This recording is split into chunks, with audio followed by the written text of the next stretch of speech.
ओ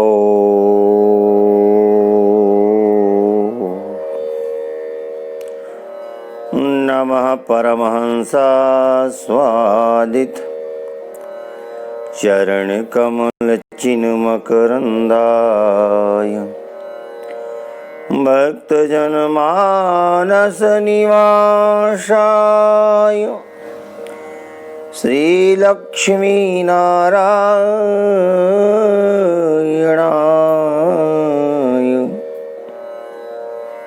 कृष्णाय वासुदेवाय हरये परमात्मने प्रणतक्लेशनाशाय गोविंदाय नमो नमः। बोलिए सच्चिदानंद भगवान की जय, बाल कृष्ण लाल की जय, राधा रानी सरकार की जय, हनुमान जी महाराज की जय, सद्गुरुदेव भगवान की जय। जय जय श्री राधे, जय जय श्री राधे, जय जय श्री राधे, जय जय श्री राधे।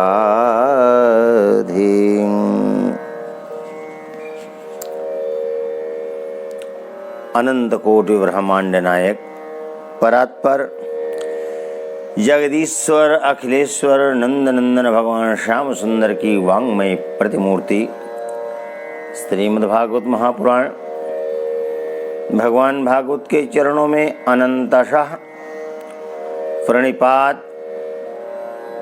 समर्पित करते हुए समुपस्थित भगवत प्रेमी सज्जनों, माताओं एवं बहनों,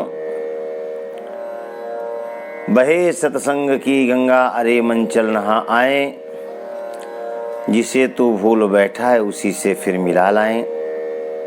आइए संत चरणों में, विद्वत चरणों में, भगवत चरणों में कोटिशः नमन करने के पश्चात आइए भक्ति रस प्रवचन की धारा में गोते लगाएं, जीवन को धन्य बनाएं। तो भगवत चरणों में मन को केंद्रित करके नाम संकीर्तन के माध्यम से मन को केंद्रित करें। पश्चात भक्ति रस प्रवचन में गोते लगाकर जीवन को धन्य बनाएंगे। भगवत नाम।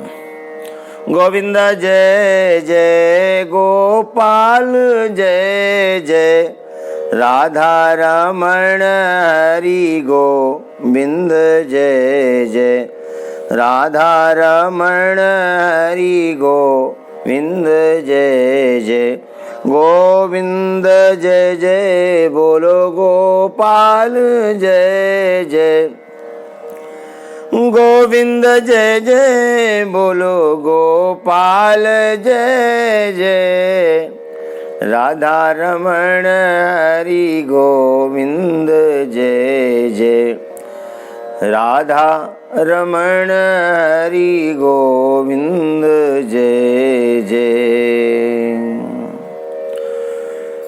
बोलिए बरसाने वारी की जय, यमुने महारानी की जय, माति प्रति चरण कमलेभ्यो नमः, सर्वेभ्यो देवेभ्यो नमो नमः, सद्गुरु चरण कमलेभ्यो नमः। तदपि यथा श्रुतं जसमति मोरी, बाबा भोले भगवती पार्वती से कहते हैं, तदपि यथा श्रुत जसिमति मोरी, कहीं हूँ देखी प्रीति अस तोरी, कहीं हूँ देखी प्रीति अस तोरी। जैसा मैंने श्रवण किया और जैसी आपके हृदय में प्रीति है, उसी के अनुसार मैं कथा का वाचन करूंगा। मैं जिमि कथा सुनी भव मोचनी, मैं जिमि कथा सुनी भव मोचनी, सो प्रसंग सुनु सुमुखी सुलोचनी, सो प्रसंग सुनु सुमुखी सुलोचनी। श्री राम जय राम जय जय राम, श्री राम जय राम जय जय राम, श्री राम जय राम जय जय राम, श्री राम जय राम जय जय राम। दीर्घकालीन सत्र में सम्मिलित हुए मुनियों के समूह में सम्मिलित ऋग्वेदी शौनक जी ने सूत जी के मुख से कथा का पान करके गदगद हुए, मुक्त कंठ से सूत जी की तारीफ किया, प्रशंसा की, और उसके बाद शौनक जी ने प्रश्न कर दिया। सूत सूत महाभाग बदनो वदता वर, कथां भागवतीं पुण्यां यथा भगवान् शुकः। कस्मिन् युगे प्रवृत्तेयं स्थाने वा केन हेतुना, कुतासन् चोदितः कृष्णः, कृतवान् संहितां मुनिः, कृतवान् संहितां मुनिः। हे सूत जी महाराज, आप बड़भागी हैं, पुण्यात्मा हैं।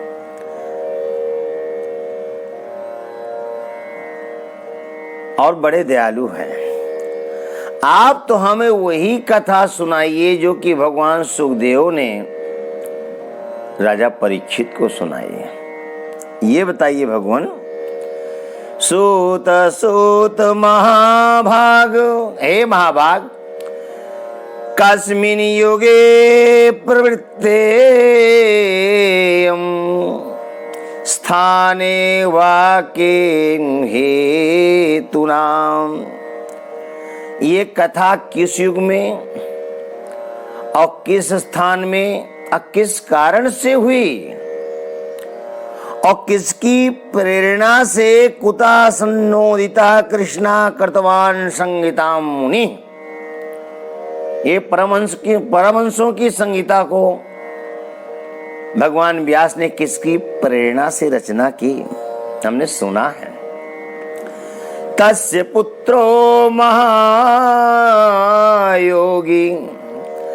तस्य पुत्रो महायोगी, समदृङ्निर्विकल्पकः, एकान्तमति रुन्निद्रो गूढ़ो मूढ़ इवेयते। उनके पुत्र बड़े योगी थे, निर्विकल्प थे, निर्विकार थे, निर्विचार थे, एकांतवासी थे, संसार निद्रा से जगे हुए थे। संसार में मूढ़ों की तरह विचरण करते थे। वस्तुतः ज्ञान के भंडार थे। हमने सुना है कि जन्म लेते ही परिव्राजक बन गए, प्रव्रज्या के लिए निकल पड़े। नालच्छेदन, उपनयन संस्कार आदि कुछ भी संपन्न नहीं हुआ और नाल को कंधे में रख करके चल पड़े। पीछे से पिता व्यास पुत्र पुत्र पुत्र कह के पुकारते जा रहे थे और जैसे उनकी गति पुकारने की बढ़ती जा रही थी वैसे उनकी आगे बढ़ने की गति बढ़ती जा रही थी। मुड़ करके देखा नहीं, मार्ग में एक सरोवर पड़ा। सुखदेव स्वामी निकल गए, निर्वस्त्र थे, निकल गए। देख करके जो सरोवर में अप्सराएं स्नान कर रही थी, स्नान करती रही, कोई विचार नहीं आया उनके अंदर। निर्वस्त्र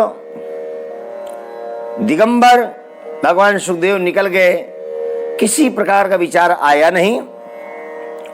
लेकिन जैसे ही वहां से भगवान व्यास का निकलना हुआ, जो अप्सराएं जल में स्नान कर रही थी बाहर निकलकर अपने तन बदन को ढकने लग गई।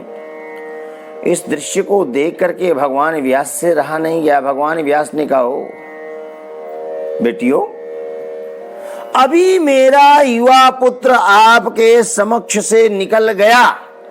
युवा था, तरुण था और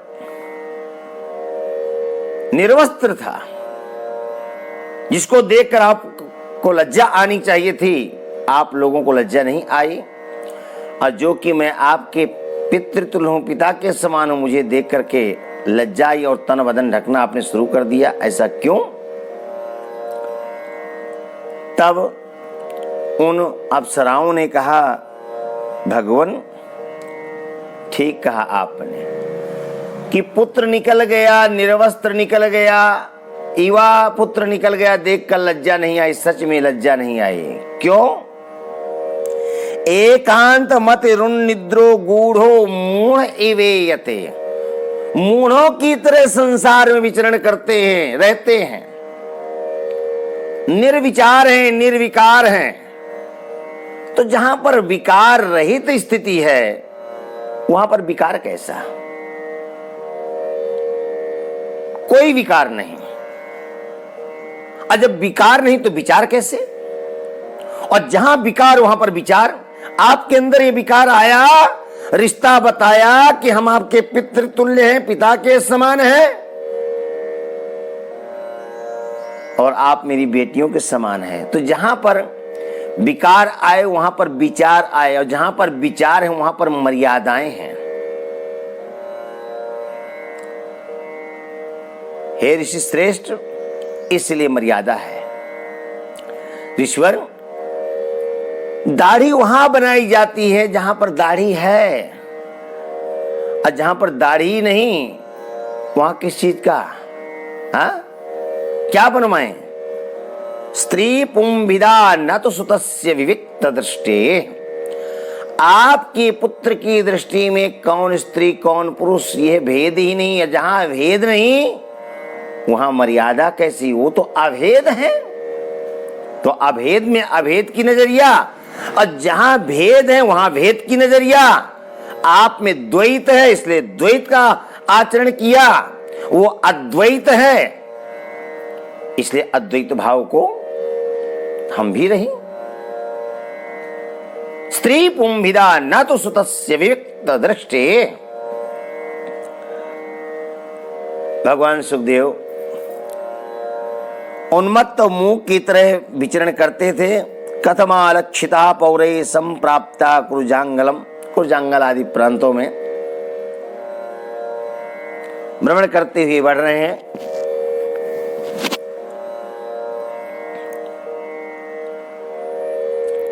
कितने विरक्त हैं, कितने तेजस्वी हैं। सुखदेव स्वामी आगे बढ़ रहे थे, महाराज किसी नगर गांव में बस्ती में जाते, किसी गृहस्थ के द्वार पर जाते तो कितनी देर तक ठहरना होता, कितनी देर तक रुकना होता? सगोदोहन मात्रम ही गृहेषु गृहमेधिनाम अवेक्षते महाभागस् तीर्थी कुर्वंस्तदाश्रमम्। किसी गृहस्थ के द्वार पर जाते तो उतनी ही देर तक खड़े रह करके भिक्षा मांगते जितनी देर में एक गाय का दोहन होता है। उतनी देर में यदि कोई भिक्षा लेकर आ गया तो ठीक है, अन्यथा अगले द्वार के लिए गमन किया। ये बताइए, राजा परीक्षित के साथ उनका संवाद कैसे हुआ? परीक्षित को उनका दर्शन कैसे प्राप्त हुआ?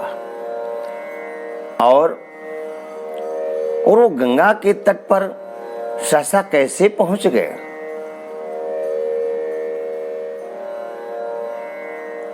बड़े दयालु हैं भगवान सुखदेव स्वामी। किसी गृहस्थ के द्वार पर केवल उतनी देर जितनी देर में गाय का दोहन होता है। परीक्षित भगवान के भक्त हैं। ये बताएं, किसी भी शत्रु को जब कार्य बनाना होता तो उनके पास जाकर के भगवत गुणानुवाद गाने लग जाते हो और भाव विह्वल हो जाते। परीक्षित शत्रु हो या मित्र अपना काम बना करके वो आगे बढ़ जाता, निकल जाता।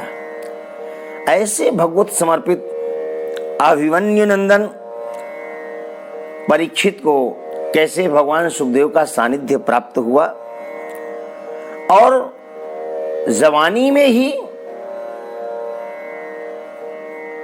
राजपाट का त्याग कर दिया?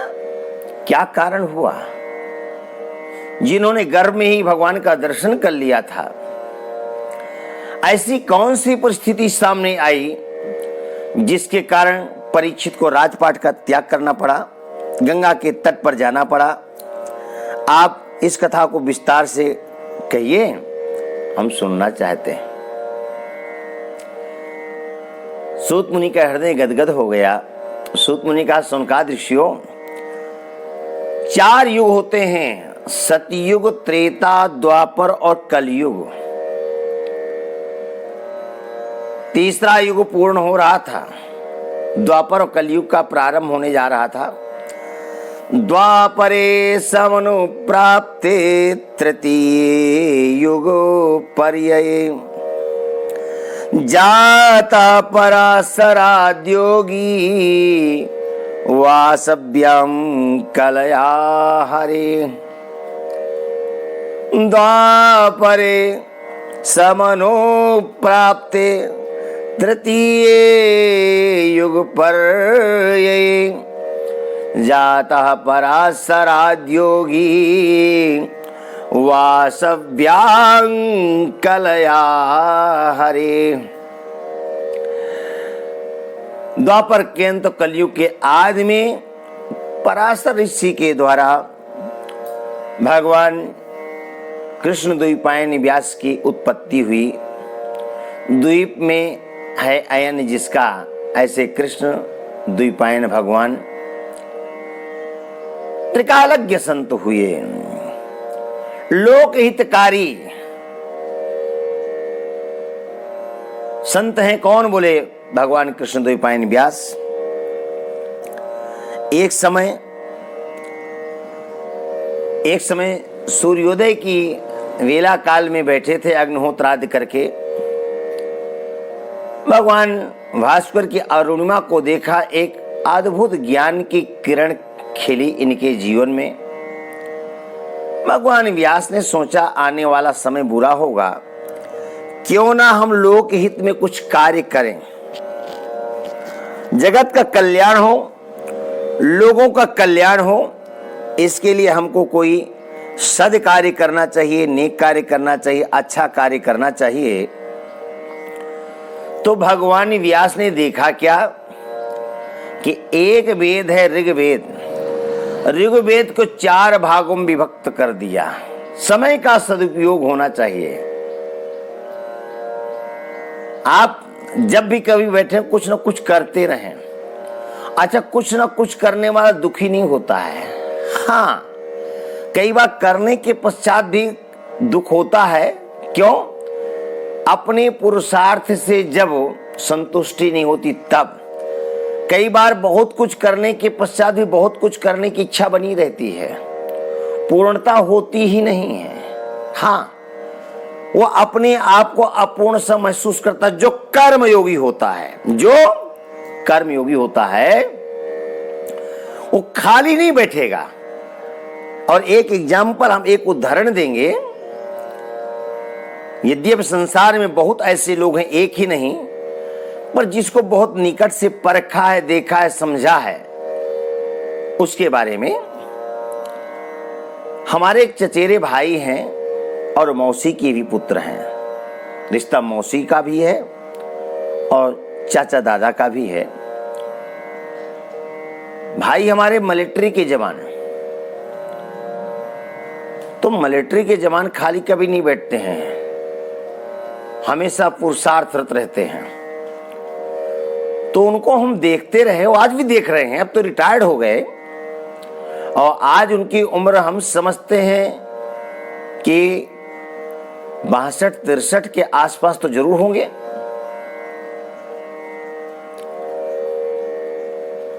पर्याप्त धन कमाया है, लेकिन गर्मी हो या सर्दी या हो फिर बरसात, गर्मी में भी हम उनको कभी पंखे के नीचे पड़े हुए नहीं देखे आज तक।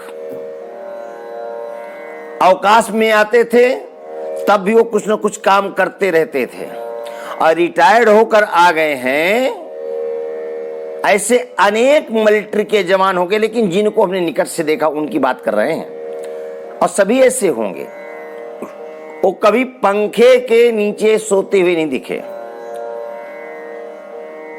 अब इन दिनों में गर्मी में खाद ही सिर में लेकर के खेतों में डालेंगे, पेड़ों में मेड़ बनाएंगे, बढ़िया गड्ढा खोदेंगे जिससे पानी भरा हो और आगे चल करके वृक्ष हमारे फलित हों, बढ़िया सुंदर पुष्पित हों, फलित हों।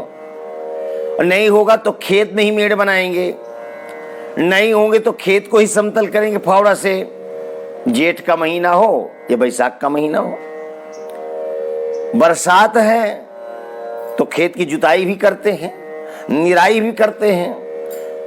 रात्रि में वो विश्राम करते, दिन में उनको सुबह 4 बजे से रात 10 बजे तक तो सोते देखा नहीं जाता। और हमेशा उनकी मुद्रा को देखकर लगता है कि ये कुछ चिंतित हैं, कुछ सोच रहे हैं, कुछ करने की सोच रहे हैं। ऐसा व्यक्ति कभी दुखी नहीं होता है। आज जिसको थोड़ी में गर्मी लगेगी, थोड़ी में सर्दी लगेगी, बरसात से डरेगा कहीं घुल ना जाऊं, चूंकि चीनी हूं मैं, मिस्री का डेला हूं मैं, बतासा हूं मैं, कहीं पिघल ना जाऊं। ऐसे व्यक्ति कभी सुख को प्राप्त नहीं होते हैं। वो केवल कल्पना, दिवा स्वप्न देखते हैं। देखा, त्रिकालज्ञ संत हैं भगवान व्यास, और सोच क्या रहे हैं, मुझे कुछ करना चाहिए। तो एक वेद को 4 भागों में विभक्त कर दिया। ऋग्वेद, यजुर्वेद, सामवेद और अथर्ववेद। वैदिक धर्म का प्रचार किया। एक वेद था, बहुत व्यापक था, बहुत वृहत था, सबके बस की बात नहीं थी कोई अध्ययन कर पाए। सरलीकरण किया अपनी मेधा, अपनी बुद्धि के द्वारा। विद्यावताम भागवते परीक्षा। लोग कहते, विद्वान कहते हैं, बड़े बड़े विद्वानों की परीक्षा होती है भागवत में, और सच में बहुत उत्कृष्ट है। लेकिन जब हम श्लोकबद्ध कथा करते हुए आगे को बढ़ रहे हैं तो लोगों के फोन आ रहे हैं जो कृतज्ञ हैं, जो उपकार को मानने वाले हैं वो तो या तो व्हाट्सएप पे मैसेज करेंगे या मैसेंजर पर करेंगे या फेसबुक पर करेंगे, फोन करेंगे और कहते हैं महाराज जी आपने तो समय सार्थक कर दिया, समझ में नहीं आ रहा था क्या करें। पर 1 ही घंटा सही, आप 1 घंटा की कथा करते हैं, क्लिष्ट विषय को बहुत ही सरल भाषा में बोलते हुए समझाते हैं, हम सबके समझ में आती ही बात। महाराज जी आनंद का अनुभव कर रहे हैं, आनंद का अनुभव कर रहे हैं, बहुत अच्छा लग रहा है, तो सरल करके जन जन तक पहुंचाना ये विद्वानों का, संतों का काम है। तो भगवान व्यास ने वही किया जो करना चाहिए लोकहित में। ऋग्वेद को 4 भागों में विभक्त किया, बहुत ही सरल किया। वैदिक धर्म का कर्मकांड को बढ़ावा दिया, वैदिक धर्म को बढ़ावा दिया। कौन? भगवान व्यास ने। ठीक है महाराज। और उसकी शाखा पर शाखाएं बढ़ती चली गईं। ऋग्वेद पहले ऋषि को पढ़ाया दिया और सामगान में बहुत ही विद्वान थे जैमिनी जी ने साम विद्या का अध्ययन किया। यजुर्वेद के एकमात्र स्नातक थे वैशंपायन जी और अथर्ववेद में प्रवीण हुए दरुनंदन सुमंत मुनि जी। और शिष्य पर शिष्य, शाखा पर शाखा बढ़ती चली गई। और सूत मुनि कहते हैं मेरे पिताजी को इतिहास और पुराण का दान किया, उपदेश किया रोमहर्षण जी को। इस प्रकार से भगवान व्यास ने सनातन धर्म के कल्याण के लिए 4 वेदों का निर्माण कर दिया। ऋग्वेद, यजुर्वेद, सामवेद, इतिहास और पुराण की रचना किया। और स्त्री शूद्र द्विज बंधोराम त्रीना स्तुति गोचराः, ये वेद के अधिकारी नहीं, सबको अधिकार प्राप्त हो, सबका कल्याण हो, इसके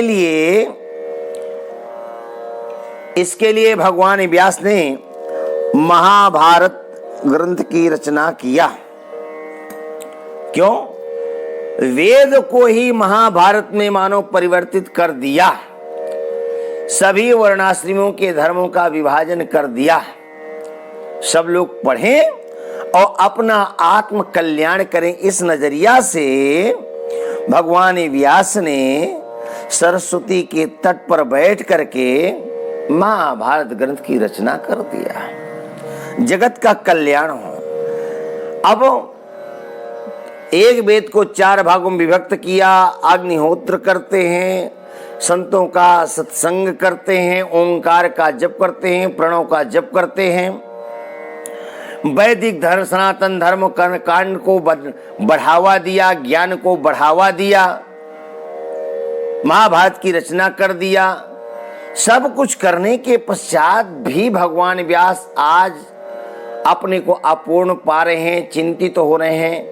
मैंने ऐसा कौन सा कार्य नहीं किया जिस कारण मुझे अपना अधूरापन महसूस हो रहा है। मैंने सब कुछ तो किया, सबके लिए किया। ऋग्वेद को ही 4 भागों में नहीं किया, बल्कि महाभारत जैसे ग्रंथ की रचना करके सभी को ज्ञान का दान कर दिया। पर मेरी असंतुष्टि का कारण क्या हो सकता है? अभी यह सोच ही रहे थे कि उसी समय देवर्षि नारद का आगमन हो गया। देवर्षि नारद का पूजन किया कौन? बोले भगवान व्यास ने। बड़ा सुंदर पूजन किया, सम्मान किया, बैठने के लिए आसन प्रदान किया। देवर्षि नारद आसनासीन हुए। व्यास जी स्वागत तो करते हैं, सम्मान तो करते हैं, बैठने के लिए आसन भी प्रदान करते हैं, लेकिन उदास है। वह अपने पूर्व मुद्रा पर स्थित है, बार बार सोचने को बाध्य हो रहे हैं कि वह ऐसा कौन सा कार्य है जिस कारण मैं अपूर्णता महसूस कर रहा हूं। देवर्षि नारद ने कहा, व्यास जी महाराज, जिज्ञासितं सुसंपन्नम अपि ते महदद्भुतम कृतवान भारतं यस्त्वं सर्वात् परिवृतम। आपकी जिज्ञासा तो पूर्ण हो ही गई होगी, मनसा वाचा कर्मणा संतुष्ट तो हो ही गए होंगे।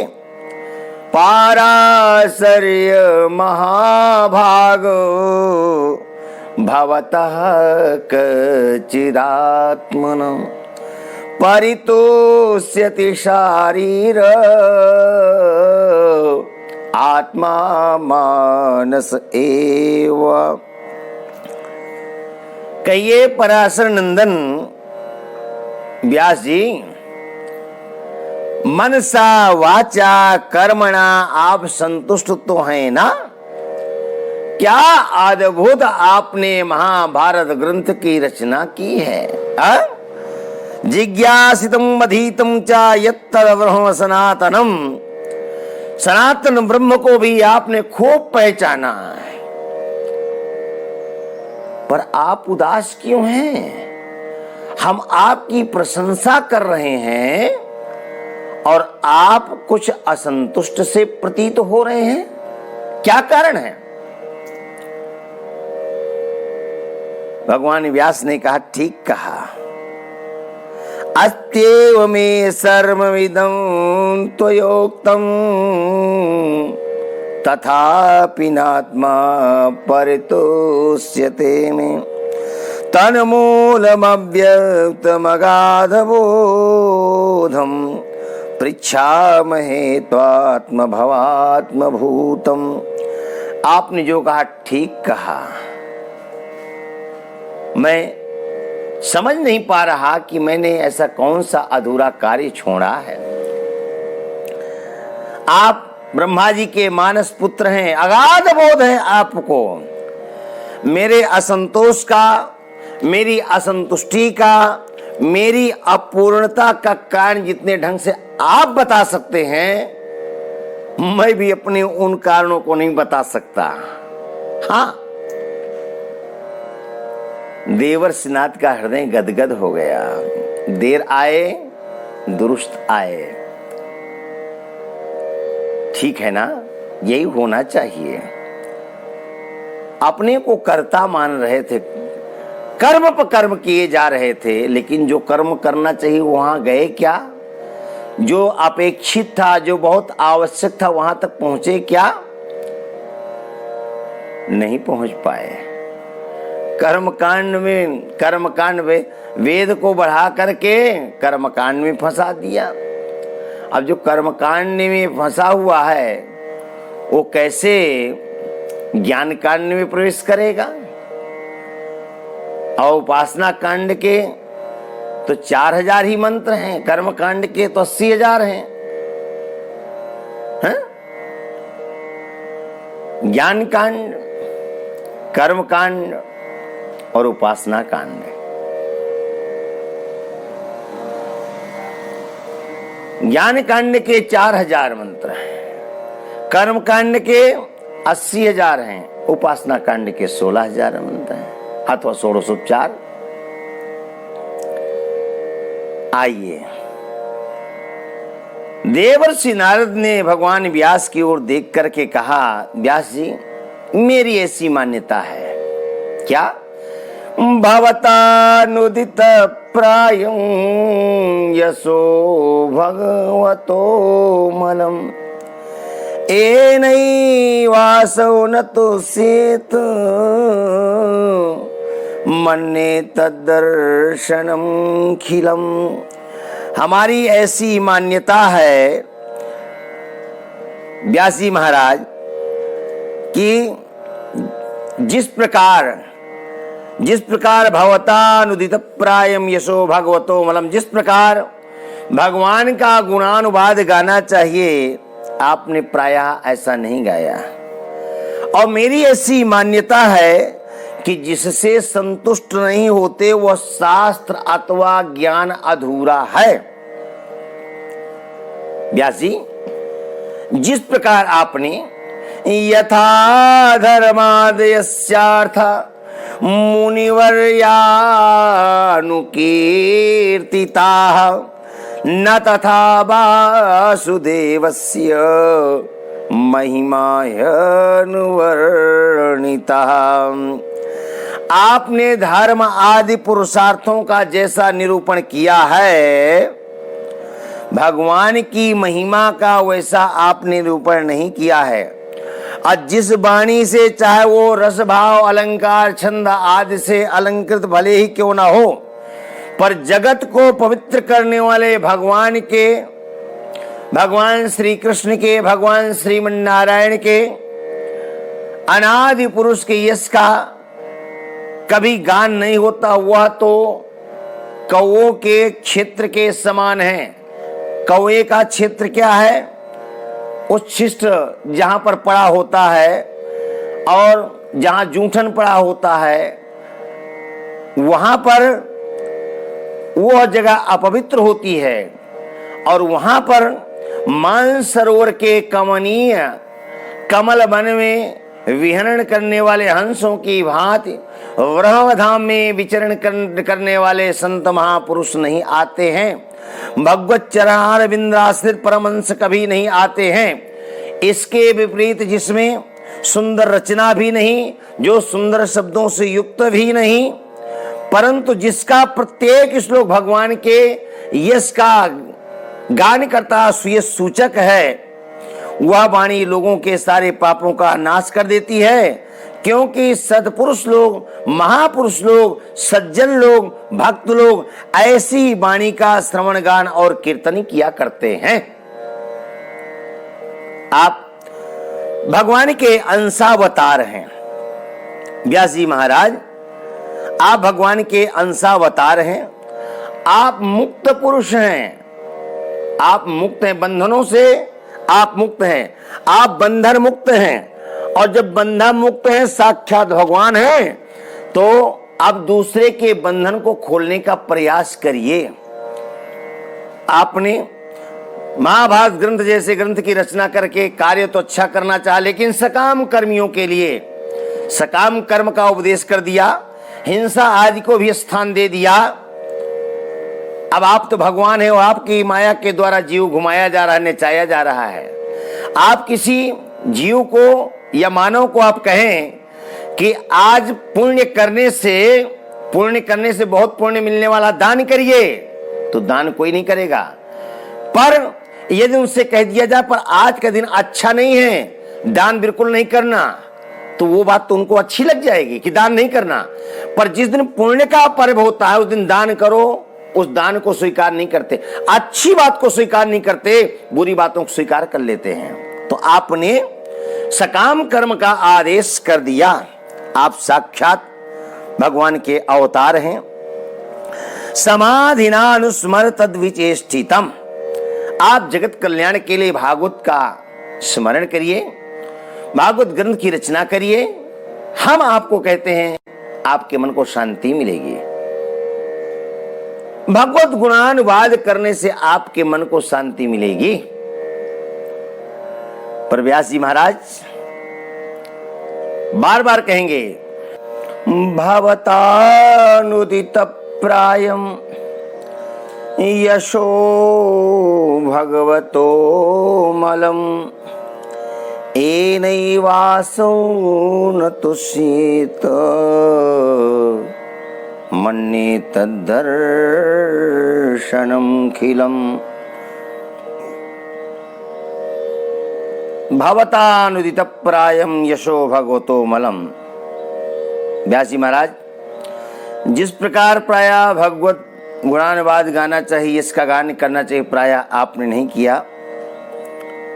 मेरी ऐसी मान्यता है, जिस वाणी से या शास्त्र से भगवत गुणानुवाद नहीं गाया जाता, वो ज्ञान या शास्त्र अधूरा है, 22 क्षेत्र की तरह है।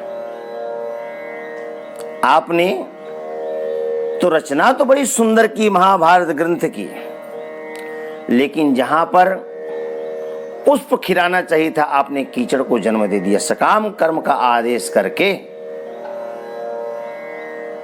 वो साहित्य कैसा है? जैसे सुंदर सरोवर हो, नील स्वच्छ जल भरा हो, कमल खिल रहे हो और बतख अटखेलियां कर रहे हो, ऐसे निर्मल जल को देख करके, सुंदर खिले हुए कमलों को देख करके, बतखों को अटखेलियां करते हुए देख करके तैरने का मन हुआ। छलांग लगा दिया तैराक ने, छलांग लगा दिया सुंदर जल को देख करके, पर जब अंदर गया तो कीचड़ से ओतप्रोत हो गया।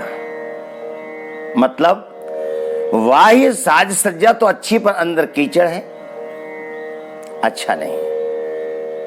साहित्य तो बहुत सुंदर सजाया गया हो, पर भगवत गुणानुवाद से इससे अलंकृत नहीं हो। वो कैसे है? जिस प्रकार किसी सुंदर नारी को श्रृंगार किया जाए। बाबा तुलसी लिखते हैं, विधु बदनी बहु भांति संवारी, विधु बदनी बहु भांति संवारी, सोहन बसन बिना बर नारी, सोहन बसन बिना बर नारी। श्री राम जय राम जय जय राम, श्री राम जय राम जय जय राम,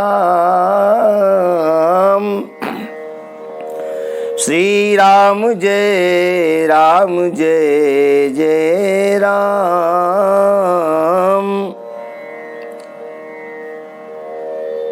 स्त्री तो बड़ी सुंदर हो,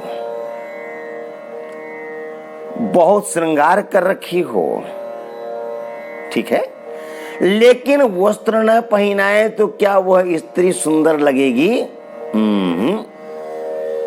ठीक इसी प्रकार ग्रंथ की रचना तो करें, सुंदर साहित्यिक शब्दों के द्वारा समास अलंकार आदि का प्रयोग करके सजाएं, पर उसमें भगवद गुणानुवाद न हो।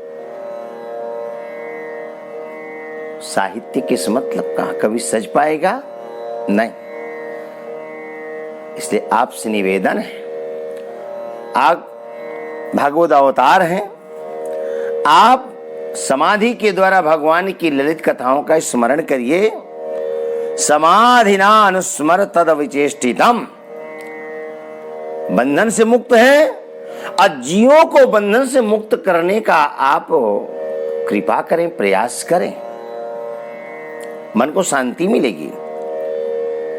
भगवान व्यास ने कहा, प्रश्न किया, कोई प्रमाण जिनको भगवत गुणानुवाद गाने से शांति मिली हो?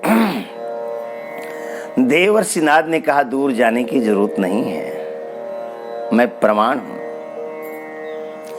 अहम पुराति तभवे भवं मुने, दास्यास्तु कस्याश्चन वेदवादिनां, निरूपितो बालके वयोगिनां, शुश्रूषणे प्रावृष निर्विवीक्षतां, शुश्रूषणे प्रावृष निर्विवीक्षतां। इसका ज्वलंत उदाहरण मैं हूं। व्यास जी ने कहा, आप हैं? देवर्षि ने कहा, हाँ मैं हूं। मैं पूर्व जन्म में जो आज आपके सामने देवर्षि नारद के रूप में खड़ा हूं या बैठा हूं, उपस्थित हूं,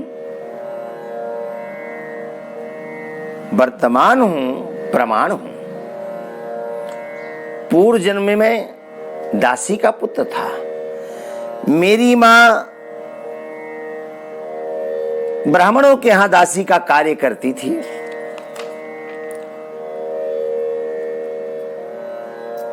ब्राह्मण लोग खुश रहते थे। अब मां दासी का कार्य करती तो मैं भी माँ के साथ ब्राह्मणों के घर चला जाता, माँ अपना कार्य करती रहती, मैं अपना खेलता रहता। एक समय चातुर्मास का समय आया और चातुर्मास करने के लिए संत लोग पधारे उन ब्राह्मणों के यहां। और संयोग देखिए कि आज भी देवशयनी एकादशी है और अब हमारे संत लोग चातुर्मास करने के लिए अपने अपने स्थानों को पहुंच गए होंगे, ये पहुंच रहे होंगे। अब 4 महीना चातुर्मास करेंगे, 4 महीना कहीं यात्रा नहीं करेंगे। पर अब 4 महीना न होकर के अब 2 महीने में चातुर्मास कर लेते हैं अपनी सुविधा। इस पर टिप्पणी क्यों करें? क्यों टिप्पणी तो हर कोई कर देता है, पर जब उस मोड़ पर व्यक्ति स्वयं पहुंचता है तो टिप्पणी को बदल नहीं पाता, फिर लज्जित होता है। हो सकता है कि हम टिप्पणी कर दें और वो समय हमारे सामने भी आ जाए जिससे अभी हम विज्ञ नहीं हैं, अनभिज्ञ हैं, तो अवसर का लाभ निरर्थक नहीं लेना चाहिए। कभी जल्दी किसी पर आरोप प्रत्यारोप नहीं करना चाहिए। वो उन महापुरुषों का अपना अनुभव है, 4 महीना को 2 महीनों में कैसे बदल दिया, ये अनुभवी संत ही बता सकते हैं। चुटकी लेने की जरूरत नहीं कि पहले 4 महीना का करते थे 2 महीना में, नहीं। हम तो उसी में खुश हैं जिसका अनुसरण संत लोग करते हैं। प्रेम से बोलो जय श्री राधे। हाँ, तो जब देवर्षि नारद सेवा में लगाए गए उन दिनों 4 महीने के चातुर्मास होता था। चातुर्मास में नदियां बढ़ती हैं, बरसात होती है, खेतों में पानी भरता है, जीव जंतु जन्म लेते हैं, विषैले भी, कुछ सम विषैले भी और कुछ ऐसे भी जो विषैले नहीं होते हैं। अब हम चल रहे हैं, पानी बरस गया है, गड्ढे में कोई जीव बैठा है, हमारा पैर पड़ गया, मर गया, पाप लग गया कि नहीं लग गया। या बरसात में हम चल रहे हैं तो बड़े बड़े विषधर मिल जाते हैं, हमको ही काट लिया, क्षति होती कि नहीं। और देवर्षि नारद की मां के साथ घटना भी घटी है। अनेक बातें हैं। चातुर्मास में नदियों में स्नान नहीं करना चाहिए, ऋतुकाल से होती हैं, पर लोग बढ़ी हुई नदी में तैरना पसंद करते हैं, जो कि शास्त्र सम्मत बात नहीं है। तो बरसात में अनेक नियम होते हैं, उन नियमों का पालन करने के लिए संत महापुरुष एक स्थान का आश्रय ले लेते हैं। देवर्षि नारद ने कहा, मैं मां के साथ जाता, क्रीड़ा करता, मेरी मां कार्य करती। चातुर्मास करने का समय आया, संत लोग ब्राह्मणों के यहाँ पधारे। ब्राह्मणों ने बड़े आव भाव के साथ उनका आतिथ्य किया, स्वागत किया, सम्मान किया, सब कुछ किया। पर जो अपकरणीय है आगे 4 महीनों तक उसकी चिंता हो गई। धन धान्य से संपन्न थे, ब्राह्मण होकर के भी व्यापार था। ब्राह्मणों ने कहा, संत लोग आ गए चातुर्मास करने के लिए और संतों की सेवा होनी चाहिए। अब भाई दिन में नहीं तो सुबह शाम तो इनकी सेवा में रहेंगे, पर कम से कम दिन में भी सेवा हो, ऐसा कोई उपाय होना चाहिए। शाम को घर आ जाएंगे, सुबह तक रहेंगे और फिर स्नान ध्यान आदि करने के बाद फिर व्यापार के लिए जाएंगे। तो जब तक घर में रहेंगे तब तक तो संतों की सेवा करेंगे, और जब चले जाएंगे व्यापार के लिए तब कौन करेंगे? चिंता थी। और उसी चिंता के दौरान खेलते खेलते मैं ब्राह्मणों के निकट पहुंच गया। ब्राह्मणों को एक नया जीवन मिला। मुझको नहीं मालूम कि उनको नया जीवन कैसे मिला, लेकिन ब्राह्मणों ने जाना कि नया जीवन मिला हमको। वो कैसे? देवर्षि नारद ने कहा, बात की अभिव्यक्ति हुई ब्राह्मणों ने कहा बड़ी चिंता हो रही थी, सुबह शाम हम पूजा सेवा कर लेंगे, दिन में कौन करेगा? हमारा ये बालक करेगा, हमारे दासी का पुत्र सेवा करेगा, संतों की सेवा करेगा। असंतों की सेवा मुझे नियुक्त कर दिया गया।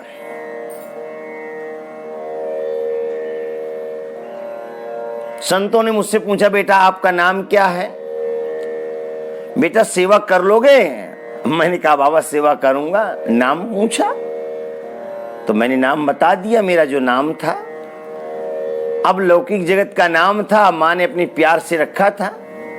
चिंटू पिंटू कुछ नाम रहा होगा, पप्पू गप्पू करके, यही तो नाम कलयुग के होते हैं। हाँ, माँ बड़े प्यार से कहती चिंटू, पिंकू, ऐसे ऐसे नाम रखे महाराज जी, मॉडर्न युग है। हाँ, अब हमको जो पसंद आएगा हम तो वो करेंगे। अरे भाई, भगवान के नाम से मिलता जुलता करो। नहीं किया, हम तो मॉडर्न युग है वो करेंगे। देखा मॉडर्न युग का चमत्कार, कोरोना आ गया। अब माताओं कहिए कि कह दो चिंटू के, चिंटू मेरी रक्षा कर। चिंटू को भूल गए हैं और यही बात आती है, हे भगवान, हे मेरे परमात्मा, जल्दी से इस कोरोना से हमको मुक्ति दिलाओ। अब परमात्मा की याद आ रही है। अब चिंटू नहीं ठीक करेगा, अब पिंकू नहीं ठीक करेगा, अब परमात्मा आ गई ना, अकल ठिकाने आ गई। परमात्मा ही सत्य है और एन केन प्रकारेण उन परमात्मा का नाम लेना है। परमात्मा को दर्शन किया नहीं, क्योंकि इतनी शक्ति नहीं, इतनी भक्ति नहीं। अरे नहीं किया तो क्या हुआ, पुत्र का ही नामकरण कर दो, हो सकता है इसके नाम के ब्याज से ही आपका कल्याण हो जाए। आज आमिल ने अपने पुत्र का नाम संतों के कहने पर नारायण रखा। यमराज के दूत जब प्राणों को खींचने आए तो नारायण परमात्मा की याद नहीं आई। नहीं, दूरे क्रीडन का सक्तं पुत्रं नारायणा होयम। कुछ ही दूर पर क्रीड़ारत बालक नारायण की याद आई। क्योंकि संतों ने कहा नारायण नाम रखा, नारायण नाम रखना तो रख दिया। अब पुत्र नारायण के प्रति मोह हो गया। नारायण को पुकारा तो नारायण पुत्र तो नहीं आया, भगवान नारायण ने सुन लिया। पुत्र नारायण रक्षार्थ नहीं आया, पर भगवान नारायण ने सुना, अपने पार्षदों को भेज करके अजामिल की रक्षा करा दिए। हाँ, कर दी। बाबा तुलसी को बाध्य होना पड़ा, इसलिए लिखना पड़ा, भाय को भाय अनक आलसहु, भाय को भाय अनक आलसहु, नाम जपत मंगल दिस दसहु, नाम जपत मंगल दिस दसहु, भाय को भाय अनक आलसहु, भाय को भाय अनक आलसहु। श्री राम जय राम, जय जय राम, श्री राम जय राम, जय जय राम, श्री राम जय राम, जय जय राम, श्री राम जय राम, जय जय राम। भाय कुभाय अनख आलसहु, नाम जपत मंगल दिश दसहु। ऐसा नामकरण करो, भगवान ही साथ देने वाले हैं, इस संकट से वही उबारने वाले हैं। और एक बात बताएं हम, हाय हाय मत करो। हाय हाय करने से समाधान नहीं होता है। कोरोना काल आया तो हाय न जाने कब निजात मिलेगी, कस इस रोग से छुटकारा मिलेगा, कब वो समय आएगा, कब दवा का प्राकट्य होगा, कब कोई भविष्यवक्ता बताएगा कि फला तारीख तक रहेगा। हाय हाय मत करो। हाय हाय करने समाधान नहीं होगा। दूध आग में उफन जाता है तो हाय, गिर जाते हैं तो हाय, कोई कार्य बिगड़ जाता है तो हाय। अरे हाय मत कहो। कहते नहीं कि हाय लग गई, हाय लगने से नुकसान होता है। हाय ही कहना है तो हाय क्यों कहें, हरि कहो हरि। जब हाय की जगह हरि कह दोगे, हरति जीवा नाम दुखम इति हरि, हरति जीवा नाम पापम क्लेशम दुखम हरति इति हरि। तो हाय के जगह हरि करो, समाधान हो जाएगा। संतान का नामकरण संस्कार समय आए तो जिद पर मत अड़ो, विचित्र नामकरण मत करो। वह नाम करो जो परमात्मा से जुड़ा हुआ नाम हो। उन नामों का आश्रय लो। तो संतों ने पूछा नाम क्या है? अब मैं क्या बताऊं? यदि माँ का किया हुआ नाम बता देते हैं तो आप हंसेंगे। और मेरी माँ ने भी मेरा नाम कुछ ऐसा ही रखा था। संतों ने मुस्कुरा दिया और कहा आज से तुम्हारा नया जन्म हो रहा है। अब तुम संतों की सेवा में लग रहे हो तो अब तुम्हारा नाम वो नहीं होगा जो तुम्हारी माँ ने रखा। अब जो हम रखेंगे वो नामकरण चलेगा। बोले क्या? बोले आपका नाम रामदास है। रामदास कर दिया, जो भगवान का दास है, राघव का दास है। सेवा में तत्पर हो गया मैं। ब्राह्मणों को एक नया जीवन मिला। ब्राह्मणों ने कहा बालक ने हम सब की रक्षा कर दी, धर्म की रक्षा की। संतों की सेवा क्या होती? सुबह स्नान करते, लंगोटिया धुल देना, जल का प्रबंध कर देना। ठाकुर की सेवा में बैठ रहे हैं, तुलसी ला देना है, पुष्प ला देना है, दुर्वांकुर ला देना है, समिधा ला देना है। यानी जो आवश्यक है, जो मांग करते मैं ला करके तुरंत रख देता। सेवा चलने लग गई। अब वो भजन पूजन करते और फिर ठाकुर का भोग लगाते। ठाकुर का भोग लगाते, स्वयं पाते। और जो संतों का प्रसाद होता उस प्रसाद को मैं भी पा लेता। मैं दासी पुत्र था और बालकों के साथ संगी था, बालकों का संग था, चंचल था, संसारासक्त था। लेकिन संतों के संग का प्रभाव ये पड़ा सेवा करने का, उनका उच्छिष्ट प्रसादी पाने का, कि जिस प्रकार वो भजन करते उसी प्रकार मेरा भी मन भजन करने में लगने लगा। अब शाम को सत्संग करते मैं सत्संग में बैठता, फिर जो सेवा होती सेवा करता, मैं भी भजन करता। 4 महीना कब निकल गए सेवा पूजा करते करते करते करते, पता ही नहीं लगा, पता ही नहीं चला। अच्छा समय कब निकल जाता पता ही नहीं चलता। अब बुरे समय का 1 घंटा युग के समान बीतता है। 4 महीना कब कैसे निकल गए पता ही नहीं चला। चातुर्मास पूर्ण हुआ, संतों ने प्रस्थान का निश्चय किया, संतों का पूजन हुआ, वंदन हुआ, सम्मान हुआ, संतों की विदाई हुई। संत चल पड़े तो हम भी पीछे लग लिए। अब चूंकि इस भूमि का आश्रय मिला है, 4 महीना यहां पर नगर में बिताया है, तो संतों ने कहा 4 महीना बिताया है तो चलते चलते नगर को प्रणाम तो कर ही लेना चाहिए। तो मुड़ करके जैसे ही नगर को, उस भूमि को जिसका आश्रय मिला था, प्रणाम करना चाहा तो पहले मेरा ही दर्शन हो गया। संतों ने कहा बेटा तुम? बोले हाँ। कहाँ जा रहे हो? बोले जहां आप जा रहे हैं। क्यों? 4 महीना आपकी सेवा की, अब आपसे मन लग गया तो जहां आप रहेंगे वहां सेवा करूंगा। अच्छा, संतों के प्रति भाव जल्दी बनता नहीं। अब बनता उन्हीं का जिन पर भगवत कृपा हो जाती है। निश्चित रूप से सब लोग संतों पर विश्वास भी नहीं करते। जो बड़भागी होते हैं, जिन पर भगवान की अहेतु की कृपा होती है, उनकी श्रद्धा संतों पर होती है। संतों पर कृपा श्रद्धा हो गई, समझना कि भगवान की अहेतु की कृपा आप पर हो गई। ये भगवत कृपा का स्वरूप है। तो 4 महीना मैंने सेवा किया तो मैंने सोचा कि अब चल करके जीवन आपके चरणों में बिता दूंगा। संतों ने कहा नहीं, संतों ने कहा नहीं बेटा, अभी आप लौट जाओ, अभी आप लौट जाओ,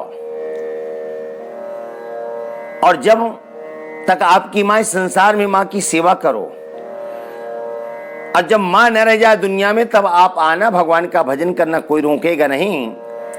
संत तो चले गए, लेकिन रुकने का मुझे बहुत दुख हुआ। क्या हुआ? मैंने सोचा कि आज मेरी मां नहीं होती तो आज मुझे संतों के साथ जाने से कोई रोकता नहीं। एकात्मजा में जननी योऽसन्मूढा च किंकरी मय्यात्मजेनन्यगतौ चक्रे स्नेहानुबंधनम। मेरी अपनी एक मां, उसके आंखों का तारा मैं और उसका कलेजा भी मैं। मां के स्नेह बंधन ने मुझे रोक दिया और मुझे भी लगा कि हाँ, मां की सेवा करनी चाहिए, और इसलिए लगा कि यदि मैं चला जाऊंगा तो मेरी मां की सेवा कौन करेगा। संतों के साथ जाने से मां ने रोका, इस बात का दुख, लेकिन प्रसन्नता भी है कि मां की सेवा करूंगा, किसी संत सेवा से कम नहीं, और मां की सेवा करने लगा। एक दिन परमात्मा ने मेरी सुन लिया। क्या? एक रात्रि मेरी मां दुग्ध दोहने के लिए जा रही थी।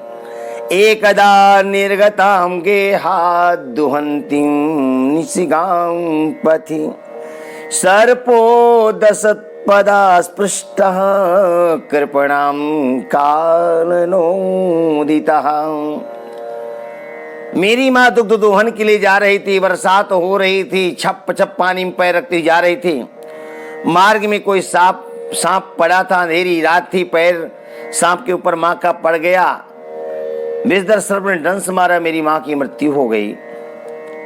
मुझे जानकारी हुई, बहुत रोया मां के लिए। संसार में एक मेरी मां ही तो थी, अब किसको मैं मां कह के पुकारूंगा, पर रोने से होगा क्या। मां की अंत्येष्टि किया। मां के मरने का दुख था और इस बात की प्रसन्नता भी थी कि मां चली गई तो अब भजन करने से मुझे कोई रोकेगा नहीं। मां की अंत्येष्टि किया और उसके बाद मैं भजन करने के लिए चल पड़ा। वन प्रांत में गया, संतों का संग मुझे मिल गया था। 4 महीना मैंने सत्संग किया था, समाधि लगा लिया, भगवान का दर्शन हुआ, झांकी का दर्शन हुआ थोड़ी समय में, और मेरा मन उतावला हो गया पाने के लिए। जैसे ही झांकी दर्शन हुआ मैं उनको पाना चाहा, लेकिन वो झांकी अंतर्धान हो गई। सकृदय दर्शितम रूपम एतत् कामायते नघ मत कामाशन कै साधुर सर्वान् मुंचति वृक्षयान्। भगवान की झांकी का दर्शन मुझे हुआ तो सही, लेकिन वो झांकी ज्यादा देर तक नहीं दिख सकी, अंतर्धान हो गई। उसे मैं पाना चाहा। आकाशवाणी हुई, जिसकी वासनाएं पूर्ण नहीं होती उनको हमारा दर्शन नहीं होता, मेरा भजन करो।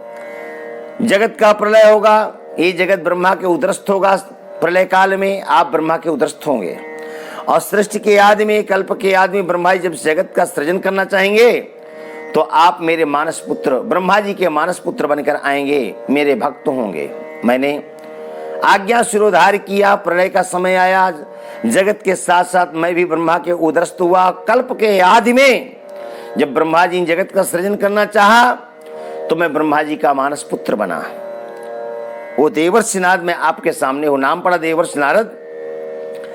मेरे हाथ में जो वीणा किसी और ने नहीं दिया, देवदत्ताम इमाम वीणाम स्वरब्रह्म विभूषिताम मूर्छयित्वा हरिकथाम गायमानश्चराम्यहम्। देवदत्ताम इमाम वीणाम, ये भगवान नारायण के द्वारा प्रदत्त वीणा है।